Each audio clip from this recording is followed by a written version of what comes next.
আসসালামু আলাইকুম। তো তোমাদের সামনে আবারও হাজির আরেকটা গুরুত্বপূর্ণ ভিডিও নিয়ে। মেডিকেল ভর্তি পরীক্ষায় কিভাবে নেগেটিভ মার্ক থেকে বাঁচা যায়। সো আজকে সেই টেকনিক টিপসগুলো তোমাদের সাথে শেয়ার করব ইনশাআল্লাহ। এগুলোর পরে আশা করি নেগেটিভ মার্ক অনেকটাই কমে যাবে। আশা করি শূন্যের কাতারে নিয়ে আসতে পারবো তোমরা যদি একটু ভালোভাবে এগুলো ফলো করতে পারো। সো চলো শুরু করা যায়। শুরুতেই যদি তুমি প্রিপারেশন খুব খারাপ নাও তাহলে আদৌ কি তোমার দ্বারা সম্ভব নেগেটিভ মার্ক কমায় আনা? কারণ তুমি অবশ্যই ভুল অ্যান্সার করবাই, কারণ তুমি সঠিকটা জানো না এবং তুমি 100টা প্রশ্ন ব্ল্যাঙ্ক রেখে আসতে পারবা না। 100টার মধ্যে সেই টু সে তুমি 50টা প্রশ্ন যদি না জানো তুমি কিন্তু ব্ল্যাঙ্ক রেখে আসবে না, কারণ তুমি জানো 50-এ কখনোই মেডিকেলে চান্স হবে না। অ্যাটলিস্ট তখন তুমি কি করবা, রিস্ক নিয়ে হইলেও 30টা 40টা জায়গায় চেয়ে চলে আসবা। সো তখনই তো তুমি নেগেটিভ মার্ক খেয়ে কি হবে, ভর্তি পরীক্ষার নাম্বার কমে যাবে। সো তোমার প্রিপারেশনটাই খুব স্ট্রং রাখতে হবে এবং মেডিকেল প্রিপারেশন স্ট্রং রাখার ক্ষেত্রে কি করা যায় না করা যায় এগুলোতে আমি অসংখ্য ভিডিও দিছি। আমার চাইলে ভিডিওর নিচে একটা প্লেলিস্টও থাকবে হয়তো, যে আমার মেডিকেলের গাইডলাইন নিয়ে যে সকল ভিডিও দিয়েছি। হ্যাঁ, সো এখানে একটা প্লেলিস্ট থাকবে, তোমরা চাইলে সেই প্লেলিস্টটা চেক করতে পারো যদি কোনো সমস্যা হয় যে কিভাবে প্রিপারেশন নিব না নিব, প্রিপারেশনের ক্ষেত্রে কি কি স্টেপ ফলো করব বা করব না। ঠিক আছে, এছাড়াও তোমরা এতদিনে জানার কথা কিভাবে কি করব না করব। সো যত বেশি পারো বই রিভিশন দাও, যত বেশি পারো উইক পয়েন্টগুলো ক্লিয়ার করো, যত বেশি পারো এক্সাম দাও। ঠিক আছে, সো এক্সাম দিলেই তোমার ভুলগুলো ধরা পড়বে, তোমার গ্যাপগুলো ধরা পড়বে। সো এই গ্যাপগুলোই তুমি সুন্দর মতো আবার ফিল আপ করে ফেলবা, তাহলে তোমার প্রিপারেশনটা স্ট্রং হয়ে যাবে। এইটা আমি ইন শর্টে বলতে পারি। ক্লিয়ার? এরপরে আসো রিড। এরপরে আমরা এখন চলে যাবো সরাসরি পরীক্ষার প্রশ্নে। এখন পরীক্ষার প্রশ্ন পেয়ে গেছি, এখন আমি কি কি স্টেপ ফলো করব যাতে আমার ভুল না হয়, নেগেটিভ মার্ক না হয়। তাহলে এটা ছিল আমাদের পয়েন্ট নাম্বার 0। ঠিক আছে, এটা ছিল আমাদের পয়েন্ট নাম্বার 0, যে আমাদেরকে ভালো প্রিপারেশন নিয়ে পরীক্ষার হলে ঢুকতে হবে, নাইলে আমরা জীবনেও নেগেটিভ মার্ক আটকাইতে পারবো না। Read all the questions twice at least. খুবই খুবই ইম্পর্টেন্ট কথাটা। আমরা মেডিকেল ভর্তি পরীক্ষায় যখন খুব রাশে থাকি, মানে প্রতিটা প্রশ্ন মানে আমাদের কি হয়, 60 মিনিটে 100টা প্রশ্ন দাগাইতে হয়, তখন আমরা খুব রাশে থাকি যে দ্রুত প্রশ্ন পড়তে হবে, দ্রুত অ্যান্সার দাগাইতে হবে। কিন্তু মাথায় রাখবা, যত রাশেই থাকি না কেন, একটা কথা লাস্টে বলছি, নো নিড টু রাশ। কেন বলছি একটু পরে আমরা দেখবো, যে রাশ না করেও আমি সুন্দর মতো দাগায় দিয়ে আসতে পারবো। প্রতিটা প্রশ্ন চেষ্টা করবো অ্যাটলিস্ট 2বার পড়া। কেন? কারণ হচ্ছে আমরা প্রায় যখন স্ট্রেসে থাকি ভুল প্রশ্ন পড়ি। কিরকম, নিচের কোনটি সত্যকে বা নিচের কোনটি সত্য নয়, আমি 9টা পড়ি নাই ভুলে, এটা হয়। নিচের কোনটি সত্য পড়ে আসছি, তারপরে আমি কিন্তু ভুল অপশানটা দাগায় দিতে পারি, তাই না? এইটাই আমার হয় মেডিকেল ভর্তি সবচেয়ে বেশি। বা নিচের কোনটি সঠিক নয়, 9টা দেখি নেই, সঠিক কোনটা এটা দাগাই দিয়ে চলে আসছি, তাহলে ভুল হয়ে যাবে না? সো এই ধরনের প্রশ্ন কিন্তু মেডিকেল ভর্তি পরীক্ষা অনেক আসে। এবং আমার ক্ষেত্রে আমি একটা প্রশ্ন দেখা গেছে, আমিও চোখের ভুলে দেখা গেল না, ভুল প্রশ্ন অ্যান্সার করে আসছি। আমাকে চাইছিল কাজ কত, আমি ক্ষমতা বের করে আসছি, যার কারণে আমার সঠিক অপশানটা মিলেও নাই। বুঝছো? সো এই জন্য কোয়েশ্চেন অ্যাটলিস্ট 2বার পড়বা, প্রত্যেকটা ওয়ার্ড ধরে ধরে পড়বে এবং পেন্সিল বা কলম দিয়ে ধরে ধরে পড়বা। আচ্ছা এইটা এটা এটা এটা এটা এটা এটা এটা আচ্ছা ঠিক আছে, এইটা আমার কাছে চাইছে, প্রতিটা ওয়ার্ড ধরে ধরে পড়বা যে আমাকে কি চাইছে প্রশ্নে। ঠিক আছে, এই দুটা জিনিস খুবই খুবই মানে এসেনশিয়ালি ফলো করবা। হয়তো এই টেকনিকটা মনে হতে পারে খুব লেম, ভাই লেম না ভাই, বিশ্বাস করো এইগুলোই ভুল হয়। এই সব সিলি কারণে চান্স পর্যন্ত মিস করে, নেগেটিভ মার্ক তো বাদই দিলাম, চান্স পর্যন্ত মিস করে, সেগুলো করা যাবে না। Check all the options and option analysis. এটা আরো গুরুত্বপূর্ণ কথা। তুমি প্রশ্ন 2বার পড়লা, কিন্তু অপশন যদি 4টা অপশন একবারও যদি না দেখো, তোমার উত্তর ভুল হওয়ার সম্ভাবনা আরো বেশি। কিরকম আমি বলি, ধরো তোমার একটা প্রশ্নের উত্তর হওয়ার কথা 20 নিউটন। ঠিক আছে, তো এখন ক নাম্বারে আছে 20 জুল, খ নাম্বারে আছে 30 জুল, গ নাম্বারে আছে 20 জুল এবং ঘ নাম্বারে আছে 40 নিউটন। এখন খেয়াল করো, তোমার আসার কথা ছিল নিউটনে অ্যান্সারটা 20 নিউটন।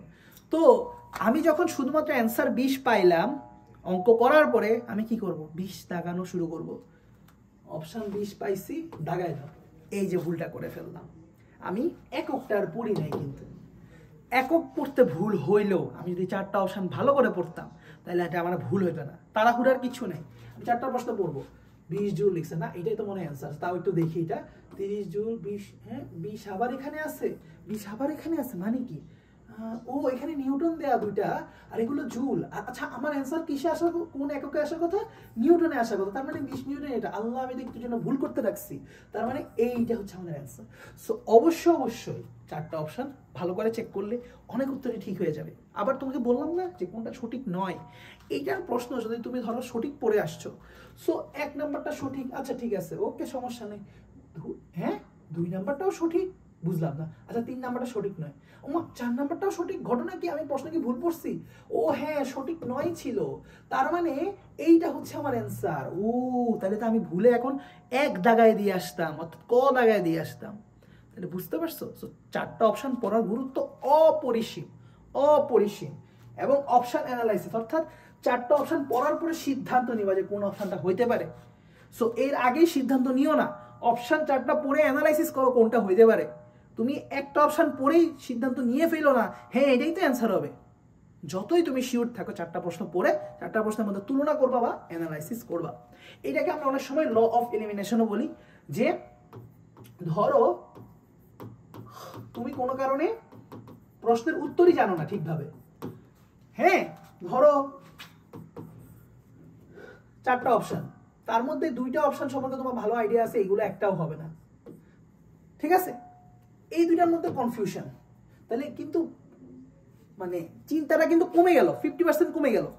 তুমি এখন এই 2টার মধ্যে চিন্তা করলে দেখা যাবে ভুল হওয়ার সম্ভাবনা এখন কম।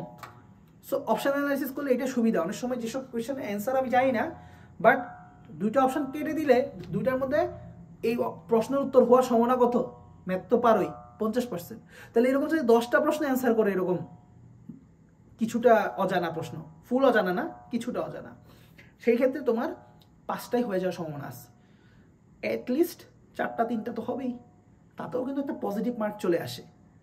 10টা প্রশ্ন যদি এরকম অ্যান্সার করো, তুমি হিসাব করে দেখো, হিসাব করলে দেখলে বুঝবা যে 3টার জন্য তো তুমি 3 পেয়ে গেলা, আর 7টা যে ভুল করলা 7টার জন্য 0.5 করে ইয়া করো, 5 7 35, 5 7 0.5 না 0.25 করে কাটা যায়, আমি ভুলে বলছি 0.25 করে কাটা যায়। তারপরে হচ্ছে তোমার কত, 5 7 35, 3 7 গুণা 14, 15 16 17, 1, ঠিক আছে। সো 1.75, অর্থাৎ এর এতটুকু মার্ক মাইনাস যায়, তাও তো একটা পজিটিভ মার্ক থাকে, তাই না? 3 থেকে যদি 1.75 বিয়োগ দিই, 7.5 বিয়োগ দিই, তাহলে পজিটিভ একটা মার্ক থাকে। সো এই ধরনের প্রশ্নের ক্ষেত্রে আমরা রিস্ক নিতে পারি, ঠিক আছে, সেই ক্ষেত্রে আমরা নেগেটিভ মার্ক এর চিন্তা থাকলেও আমি রিস্ক নিব, ঠিক আছে। আচ্ছা এরপরে প্রশ্ন বলছে কি নো র্যান্ডম গেস গেম, এটাতে কি বুঝাইছি, মানে হচ্ছে যে এই সকল প্রশ্নের ক্ষেত্রে আমি 4টা অপশনের কোনোটাই এলিমিনেট করতে পারতেছি না, অর্থাৎ আমার কাছে সব সমসম্ভাব্য লাগতেছে, 4টা অপশনের মধ্যে একটাও আমি বাদ দিতে পারতেছি না, বা বাদ দিতে পারলো জাস্ট একটাকে বাদ দিছি, এই 3টার মধ্যে আমার অজানা, এসব প্রশ্ন টাচ না করাই ভালো। একদম শেষে গিয়ে দেখবা যে যদি অ্যান্সার করতে হয়, একদম শেষে গিয়ে অ্যান্সার করবা কি করবা না, বাট এগুলো কখনোই শুরুতে অ্যান্সার করবা না। শেষে আক্কার বাক্কার বাম্বে বউ বললেও যদি কোনোটা অপশন তোমার কাছে মনে হয় যে না এটা হইতে পারে এই 2টার মধ্যে হবে, তাহলে তখন দাগাইও, বাট এর আগে 50-50 সম্ভাবনা না থাকলে সেই প্রশ্ন একটা র্যান্ডম গ্যাস গেমের মধ্যে পড়েছে, তুমি জাস্ট র্যান্ডম দাগাইছো, এই ধরনের র্যান্ডম দাগানো যাবে না। 2টা অপশন বাদ দিতে পারলে বলতে পারি যে হ্যাঁ ওই এমসিকিউটা সম্পর্কে আমার ন্যূনতম হইলো ধারণা আছে, সেটা দাগাও, সেটাতে রিস্ক নেওয়া যাবে। তাহলে রিস্ক কোথায় নেওয়া যাবে এটা বুঝতে পারছো, আমি তোমাদের বুঝাতে পারছি তোমাদেরকে, আশা করি। আর আরেকটা জিনিস তোমরা তো জানো যে নেগেটিভ মার্কের জন্য আমার কতটুকু যাচ্ছে, 0.25 করে, প্রতি ভুল উত্তরের জন্য 0.25 করে। কোথার থেকে, যতগুলো সঠিক অ্যান্সার থেকে, ফ্রম সঠিক অ্যান্সার, যে আমি সঠিক অ্যান্সার করছি 30 ধরো, হ্যাঁ সেখান থেকেও মাইনাস যাবে আমি যতগুলো ভুল অ্যান্সার করছি, 0.25 করে মাইনাস যাবে সঠিক উত্তর থেকে। আর টোটাল মার্ক থেকে হিসাব করলে 1.25, অর্থাৎ টোটাল আমি 100টা প্রশ্নের মধ্যে 70টা অ্যান্সার করছি বা 90টা অ্যান্সার করছি, সেখান থেকে হিসাব করলে 90 থেকে বিয়োগ দিতে হইলে তখন 1.25 দিয়ে বিয়োগ করতে হবে, যতগুলো 1.25 যতগুলো ভুল করছো। আর যদি কতগুলো সঠিক করছো, ধরো 70টা সঠিক করছো, 70 মাইনাস 20টা ভুল করছো, তাইলে 20 ইন্টু 0.25, হিসাব বুঝাতে পারছি। আচ্ছা এখন আসো নেভার ডু ফুল অ্যান্সার, এইটাতে অনেকে দ্বিমত আছে, অনেকে বলে 100টা অ্যান্সার করা উচিত মেডিকেল ভর্তি পরীক্ষা, আমি বলবো না, কারণ মেডিকেল ভর্তি পরীক্ষা ইদানিং আমরা দেখছি কি যে ব্ল্যাঙ্ক অ্যান্সার থাকে, ঠিক আছে? সো ব্ল্যাঙ্ক অ্যান্সার তো কখনোই দিয়ে আসবে না, কারণ যে প্রশ্ন তোমার উত্তর নাই, যেমন আমাদের বেলায় 2019 একটা প্রশ্ন আসছিল, আমি এই উদাহরণটা কমনলি দিই, সেটা হচ্ছে সোডিয়ামের ইলেকট্রন কত, সোডিয়াম আয়ন ইলেকট্রন কত, উত্তর হচ্ছে 10। 10 নামে কোনো অপশানই ছিল না, ছিল অপশান 11। এটা সম্ভাব্য না, এটা তো পুরো ডাহা ভুল, কারণ সোডিয়াম আয়নের 10 মানে 10, এটা 10.1ও না, 10.1ও বলা যাবে না। সো এটা 10 মানে 10 ফিক্সডই, কোনো সঠিক অ্যান্সার নাই, তার মানে আমাকে ব্ল্যাঙ্ক রাখতে হবে। ব্ল্যাঙ্ক না রেখে যদি আমি অ্যান্সার দাগায় দিয়ে আসি, তাহলে এটা জন্য আমি নেগেটিভ খাবো। যেগুলো সঠিক অ্যান্সার করছে সেখান থেকে নেগেটিভ খাবো ভাই, তাহলে তো এটা সমস্যা। মানে নেগেটিভ মার্কের সবচেয়ে বড় সমস্যা কি, টোটাল কতগুলো অ্যান্সার করছে সেখান থেকে কাটে না, চিন্তা করতে হবে যতগুলো সঠিক করছি তার থেকেও কেটে নিয়ে যাবে, ঠিক আছে? আচ্ছা, তাইলে এই জন্য আমাকে কয়টা অ্যান্সার করা যাবে, আমি একটা গড়ে বলি 90 থেকে 95% পর্যন্ত প্রশ্ন অ্যান্সার করে আসো, এর বেশি না। যত ভালো স্টুডেন্ট হো না কেন, এর বেশি অ্যান্সার করার দরকার নাই। 5%-এর মতো কোশ্চেন তুমি থাকবেই, যেগুলো খুব কঠিন, তুমি অ্যান্সার করলে ভুল হবে, যেগুলো তোমার র্যান্ডম গ্যাস গেমের মধ্যে পড়ে যাবে, এই ধরনের প্রশ্ন অ্যান্সার করার কোনো দরকার নাই। No need to rush, proper time management. হ্যাঁ, তুমি যদি প্রপার টাইম ম্যানেজমেন্ট করতে পারো, তাহলে তোমার রাশ করার কোনো দরকার পড়বে না। যেমন তুমি যদি সহজ প্রশ্নগুলো আগে অ্যান্সার করে করে চলে যাও, স্কিপিং মেথড অ্যাপ্লাই করে, এই যে এমসিকিউ স্কিপিং মেথড, হ্যাঁ আমি একের পরে 2 কঠিন মনে হয়েছে, কঠিন, এরপর 3-এ চলে আসলাম, 3ও কঠিন মনে হলো, তাহলে এরপর 4 সহজ মনে হলো, 4 নাম্বারটা দেখাবো, ঠিক আছে? এরকম করে করে স্কিপ করে করে করে সহজ অ্যান্সারগুলো আগে আগে দাগায় দিয়ে চলে আসবা, এরপর একটু কঠিন, তারপর আরো কঠিন, তো এইভাবে করে করে বিভিন্ন রান দিতে থাকবা, দৌড়াতে থাকবা, ঠিক আছে? তাহলে দেখবা কি তোমার কম সময় বেশি সংখ্যক এমসিকিউ অ্যান্সার করে ফেলছো, তো পরবর্তীতে শেষ সময়ে তোমার অনেক টাইম বাঁচায় ফেলছো, এখন কঠিন প্রশ্নগুলো নিয়ে চিন্তা করার ভালো পরিমাণ সময় বেঁচে থাকবে, ঠিক আছে? সো এমসিকিউ স্কিপিং টেকনিকে আরেকটা কথা বলে শেষ করব, সেটা হচ্ছে কি, আমরা প্রায় সময় একের পরে যখন 2 অ্যান্সার করি না, ফাঁকা রাখি, তখন 3-এর অ্যান্সারটা ভুলে আমরা 2-তে বসাই দিই, 2-তে দাগাই ফেলি। এই জিনিসটা কিন্তু অনেকেরই আমাদের হয়, যখন 2টা খালি রাখি, 3-এর প্রশ্ন পড়ে যখন 3-এর উত্তরটা দিতে যাই, 3-এর উত্তর ভুলে 2 নাম্বারে দাগাই দিই। সো এই ধরনের ভুল যাতে আমরা না করি, তাই সবসময় একটা জিনিস চেষ্টা করবা, মনে মনে জিনিসটা গণবা, যে বলবা যে আমি কত প্রশ্নের উত্তর কত দাগাবো। যেমন 3 নাম্বার প্রশ্নের উত্তর হচ্ছে সি বা গ, তাহলে 3 গ 3 গ 3 গ, গ বলবা না, ক খ গ, এগুলো মনে প্রায় একরকম লাগে, তুমি বলবা ABCD অথবা 1 2 3 3, অর্থাৎ 3 হবে 3 অথবা 3 হবে 3, মানে তো বুঝতে হচ্ছে 1 2 3 মানে হচ্ছে ক খ গ ঘ এরকম, তো 3 হবে 3, তাহলে 3-এর অ্যান্সার কত, গ, মানে 3 হবে 3। তারপরে ধরো 5 হবে 4, তাহলে 5 হবে 5 5 4 5 4 5 4 5 4 5 4 5 পাইলাম, 5 হবে 4, মানে ঘ, 5 4 5 4 5 4, এইভাবে করে পড়বা, মনে মনে পড়বা, এবং উত্তর যাবা 5, এটা 5, এটা ঘ, তাহলে এইভাবে করে গেলে তোমার কখনো ভুল হবে না।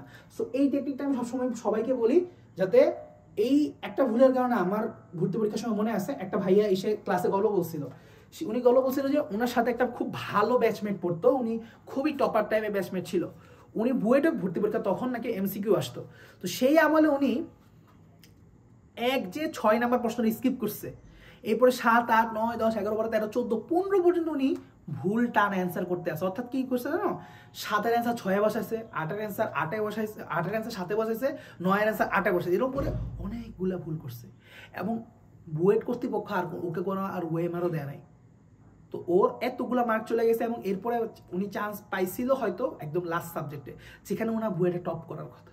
সো এই ধরনের দুর্ঘটনা থেকে বাঁচতে হবে, ঠিক আছে? সো এই ধরনের বড় বড় দুর্ঘটনা থেকে আমাকে বাঁচতে হবে, এই জন্যই আমি এই কথাটা বললাম। আমি কোন প্রশ্ন কত নম্বর প্রশ্ন, উত্তর কত নাম্বার, সেটা বলে বলে দেখবো, 5 এত, 30 এত, 20 এত, এভাবে করে দাগাবো, ঠিক আছে? মাথায় যাতে থাকে। সো এই ছিল মোটামুটি নেগেটিভ মার্ক থেকে বাঁচার উপায়। এটা যে কোনো ধরনের ভর্তি পরীক্ষা, শুধু মেডিকেল ভর্তি পরীক্ষা, যে কোনো ভর্তি পরীক্ষা, যে কোনো এমসিকিউ পরীক্ষায় তোমার এটা কাজে লাগবে, যেখানে নেগেটিভ মার্ক আছে। সো আশা করি ভিডিওটা তোমাদের কাজে লাগবে, এবং যদি কাজে লেগে থাকে অবশ্যই কমেন্টে জানাও আগামীতে কি ভিডিও লাগবে।